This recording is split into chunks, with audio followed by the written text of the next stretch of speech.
Makadii mhuri yeZimbabwe? Aiwa, muzuva ranezuro mutungamiri weTCC President Nelson Chamisa vakanyatsa kuratidza kuti aiwa zvekutungamira ndo zvavo. Aiwa, vanyatsa kuratidza kuti munhu anoshandisa brain, vanyatsa kuratidza kuti vane ungwari pakutungamira kwavanoita mukupfurikidza nekutaura kuti haiwa takanonoka kupa vanhu zvigaro zvekumusoro kuti tinyatso kuona kuti nyoka mupati ndedzipi. Haiwa, mhuri yeZimbabwe vanyatso kuratidza kuti apa vanyatso kushandisa leadership quality irinyatso kuburitsa, irinyatso kuseparata makwai kubva kumbudzi.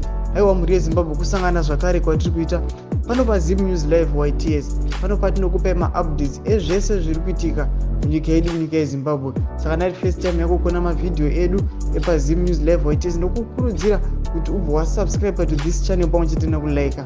Kana kwagara wakazviita ndomukana ndokupa kuti ubve watina on the bell icon kuti urambe uchiona maupdates atinokupai pano paZim News Live YTS. Haiwa, mhuri yeZimbabwe, muzuva ranezuro mutungamiri weCitizens Coalition for Change TSHABANGU Nelson Chamisa vanoti bato ravo rakanonoka kugovera zvigaro zvepamusoro kuti vafumure nyoka mubato. Mamiriro ebato rinopikisa akatsanangurwa sestrategic ambiguity. VaChamisa vange vachipindura mumwe munhu paTwitter anga ataura nezvechinyorwa cheUnity Day achiti nyoka dzawandisa bato reTCC. Vaimbova gurukota reICT vakati bato rakamisa kugadza vanhu zvigaro zvepamusoro kuitira kuti vane nzara yemasimba vazvifumure.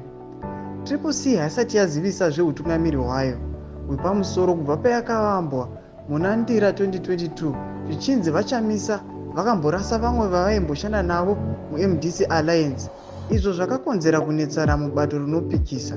Haiwa, mhuri yeZimbabwe, saka ndiko kubuda pachena kwakaita vaNelson Chamisa apo vakapa postiwa posti yekuti aiwa nyoka dzawandisa muTSHABANGU, asi vaNelson Chamisa vabva vatorevhiewa vanzi aiwa tagara tichizviziva kuti tine vamwe vataishanda navo kuMDC Alliance, saka takanonoka kupa zvigaro nokuda kwekuti taiziva kuti nyoka dzirimo dzakawandisa, taitozviziva, taingoda kuti vazvifumure chete, vari hungry power, vanoda masimba, vanoda kutonga.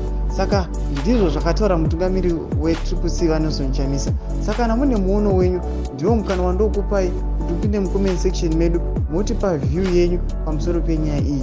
Kana usati wasubscribe to this channel, ndomukana wandokupa kuti ubve wapinda mucomment section wotipa view yenyu pamwe chete nekusubscribe kuti murambe muchiona maupdates atinokupai pano paZim News Live YTS, nekuti kuita zvese izvi mahara. Tosangana vhidhiyo rinotevera.